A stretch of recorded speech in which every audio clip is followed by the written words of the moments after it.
हस्ताक्षर मेल खाते हैं। देर से आने वाले अनुपस्थित वोट, ड्रॉप बॉक्स, सिक्योरिटी लिफाफे, डेमोक्रेट और रिपब्लिकन वकील मंगलवार के चुनाव से पहले ही इन मुद्दों पर अदालत चले गए हैं।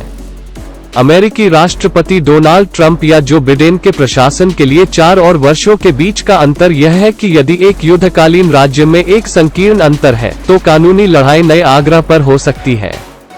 उम्मीदवारों और दलों ने डेमोक्रेटिक और रिपब्लिकन प्रशासन के संबंधों के साथ प्रमुख वकीलों को सूचीबद्ध किया है। सुप्रीम कोर्ट में एक पेंसिल्वेनिया मामला, डोनाल्ड वेरेली, जो एक बार उच्च स्तरीय ट्रंप न्याय विभाग के अधिकारी जॉन गोर के खिलाफ बराक ओबामा के शीर्ष सुप्रीम कोर्ट के वकील थे।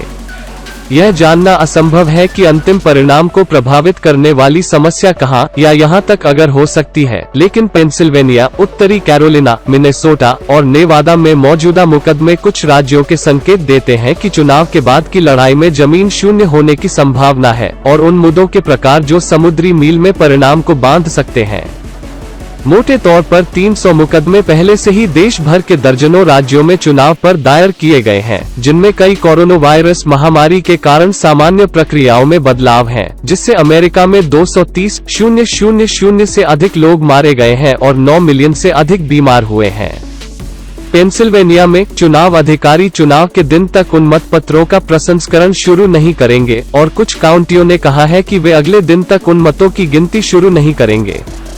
एक गुप्त लिफाफे के अंदर आने वाले मतपत्रों को राज्य सुप्रीम कोर्ट के फैसले के तहत खारिज नहीं किया जाना चाहिए। अनुपस्थित मतपत्रों को प्राप्त करने और गिनने की समय सीमा शुक्रवार को है, पेंसिल्वेनिया की शीर्ष अदालत द्वारा आदेश दिया गया। सुप्रीम कोर्ट ने उस आदेश को एक रिपब्लिकन के प्रयास के जवाब में रोक दिया था, लेकिन कई रूढ़िवादी न्यायों ने संकेत दिया कि वे चुनाव के बाद इस मुद्दे को उठाने के लिए खुले होंगे, खासकर अगर उन देर से पहुंचने वाले मतपत्रों का मतलब राज्य में अंतर हो सकता है। ट्रंप खुश नहीं थे कि विस्तार को छोड़ दिया गया था, भले ही पेंसिल्वेनिया नए कोर्ट के हित में उन मतपत्रों को बाकी हिस्सों से अलग रखेगा। पेंसिल्वेनिया की तरह उत्तरी कैरोलिना ने डेमोक्रेट के बीच एक अदालत की लड़ाई भी देखी है जो अनुपस्थित मतपत्रों और रिपब्लिकन के लिए समय सीमा का विस्तार करने का समर्थन करते हैं जो इसका विरोध करते हैं। यह मुद्दा चुनाव के 3 दिनों के बाद राज्य की अदालत द्वारा अनुमोदित 6 दिन का विस्तार है, जिसे रिपब्लिकन नियंत्रित विधायिका ने महामारी के जवाब में सहमति दी थी। पिछले हफ्ते के न्यायालयों ने अदालत में 3 रूढ़िवादियों द्वारा असंतोष पर अतिरिक्त दिनों को प्रभावी रहने दिया। मिनेसोटा में देर से पहुंचने वाले मतपत्रों को एक संघीय अपील अदालत के आदेश के तहत चल रही कानूनी कार्यवाही के कारण बाकी वोटों से अलग रखा जाएगा। रिपब्लिकन मुकदमों ने स्थानीय फैसलों को चुनौती दी है जो करीबी चुनाव में राष्ट्रीय महत्व पर ले जा सकते हैं। नेवादा में राज्य के एक अदालत के न्यायाधीश ने ट्रंप अभियान और राज्य रिपब्लिकन द्वारा लास वेगास में राज्य के सबसे अधिक आबादी वाले और डेमोक्रेटिक झुकाव वाले काउंटी में मेल इन मतपत्रों की गिनती को रोकने के लिए एक बोली को खारिज कर दिया।